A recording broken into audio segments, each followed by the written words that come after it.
Well, if you missed the total lunar eclipse early this morning when the moon turned a reddish color there, here it is. This was the view from the Griffith Observatory in Los Angeles, California. It lasted just under 5 minutes, making it the shortest eclipse of the century. And it's beautiful, too. And that was because the moon was setting as it was eclipsing, so you only caught a few minutes before it dipped below the horizon. But one of our viewers did get some great pictures of it as it was happening. This was sent in from Amber Brodall during the stages of the eclipse. You can see it's starting halfway to turn dark, and it continues to do so before, of course, she said it started to get light out as well. The sun was starting to rise at the same time. So great shot. Thank you, Amber, for sending that series of photos from the eclipse this morning. We did enjoy some clear skies for that. And then we saw some variable cloudiness off and on today. And now we're back to some beautiful sunshine out there this evening. Temperatures are in the 40s, 47 degrees currently in Fargo. And again, some areas where we have some clouds, some where we have sunshine with light to calm wind out there, calm air in the valley with much cooler air up to the north. We've got about a 15-degree range in the valley here. Northern Valley, we're in the 30s, 36 degrees in Roseau, 36 in Devil's Lake. Highway 2, basically the cutoff for the 30s at the moment, 37 in Thief River Falls. Down in Lakes Country, 46 degrees over in Fergus Falls and 43 in Detroit Lakes. Wadena's at 43.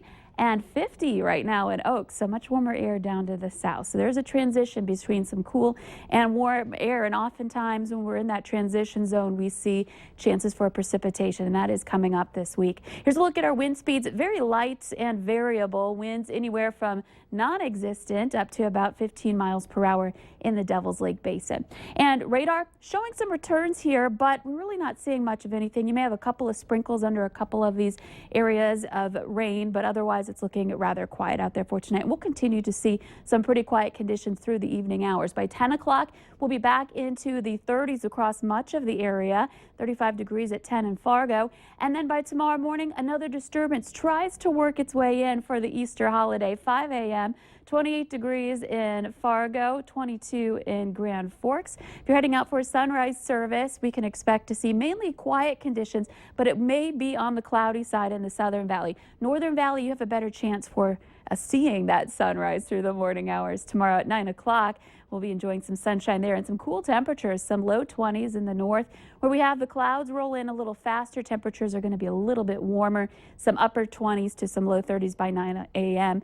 And you may notice the snow out to the west, some snow trying to work its way in into our western counties. So Stutsman County, the James River Valley, and up toward Devil's Lake area. You may get a couple of flurries during our Easter holiday tomorrow. If you're traveling out west, you may be running into some snow around the Minot region.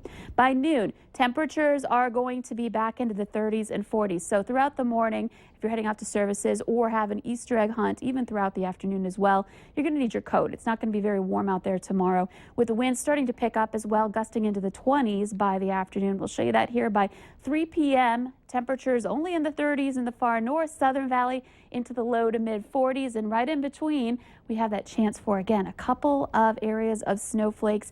Devil's Lake down toward Jamestown. The rest of us on the dry side for our Easter holiday. And by the evening hours, starting to quiet down. Temperatures again staying in the upper 30s, low to mid 40s.